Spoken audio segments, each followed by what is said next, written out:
Hey guys, I've got a little follow-up tip. I was actually going to do this. I was going to show this. I was on the Tip Blitz 19, and then I forgot. This is more of a tip for either hobby people or people just getting started. If you're a professional, you probably already know this. I'm going to show you a way on these kind of insert holders. When you get either, see, I got a bunch of crap in there. I could dig it out, but why? Who wants to do that? Or this can also be, if it gets stripped out, even though that probably never happens to you. Or sometimes after you've loaded, now it may not happen as much on tools this size. You get up to probably 1/2-inch shank tools, and it's probably a little more when you got way more cutting pressure on it. But they'll get enough pressure on there that those things will jam, and trying to get that thing loose is just crazy. So hang on, I don't have my tripod, so I'll have to kind of balance you guys just a little bit. Oops, let's not put that there. Let's try it right there while we get our toe clamp out of the way here.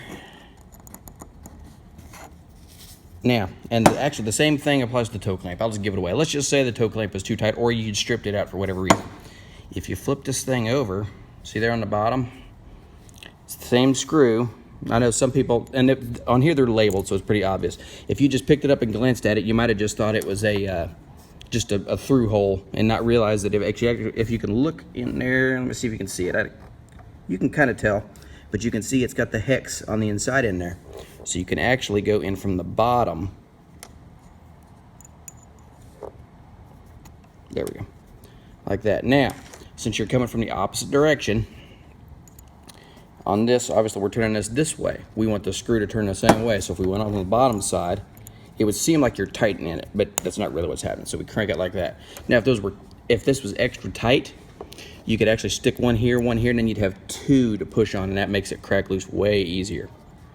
So let's get our toe clamp here out of the way. Oops, not quite enough. There we go, now we're out of the way. Now, it's like I was saying, see right here? I got all that gunk in there. It'd be easier just to clean that out. But if we flip it over and we put this in here, just like that. Now it even says on the bottom, unlock and lock.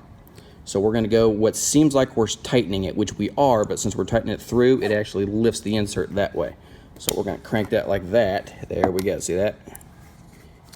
Popped it loose. See? Can you see it move? Yep, there we go. Just like that.